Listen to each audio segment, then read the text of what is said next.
Welcome to அச்சுவிட்டு சமையல். இப்போ மதுர் வடை பார்த்துடலாம். அதுக்கு முன்னாடி எங்கள் சேனல் சப்ஸ்கிரைப் பண்ணிக்கோங்க. வாங்க எப்படி செய்யுதுன்னு பார்க்கலாம். 1 கப் அரிசி மாவு,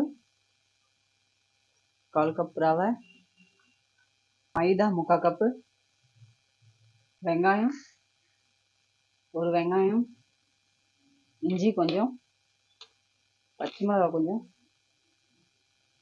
கொத்தமல்லி, கருவேப்பிலை கொஞ்சம், எள்ளு, வறுத்த வேர்க்கடலை 1 பாதியமாக நசுக்கி வச்சுருக்கேன், அது ஒரு 2 ஸ்பூன், தேவையான அளவு சில்லி பவுடர் 1/2 ஸ்பூன், வெங்காயத்தூள், தண்ணி கொஞ்சம் கொஞ்சமாக சேர்த்து கசிஞ்சிக்கலாம். சப்பாத்தி மாவு பதத்துக்கு பிசையணும். இது ஒரு 10 நிமிஷம் அப்படியே இருக்கட்டும். ஸ்டவ் பற்ற வச்சுக்கலாம். எண்ணெய் சேர்த்துக்கலாம்.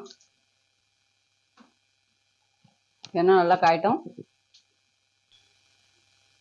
ஒரு பேப்பரில் எண்ணெய் தடவிட்டு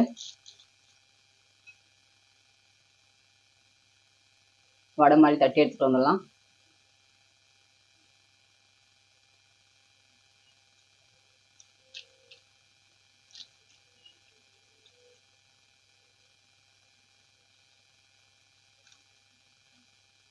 சைடில் மட்டும் நல்லா மெலிசாக தட்டிடலாம். எண்ணெய் காஞ்சோடனே கடாயில் சேர்த்துடலாம். எண்ணெய் காஞ்சிடுச்சு.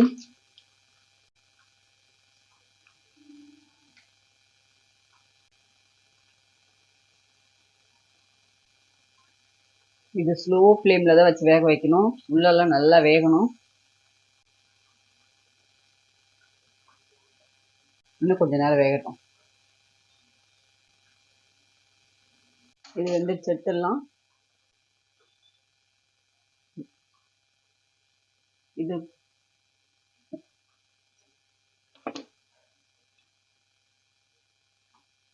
மதுர் வடை ரெடி ஆயிடுச்சு. நீங்களும் செஞ்சு பார்த்துட்டு எப்படி இருக்குன்னு சொல்லுங்கள்.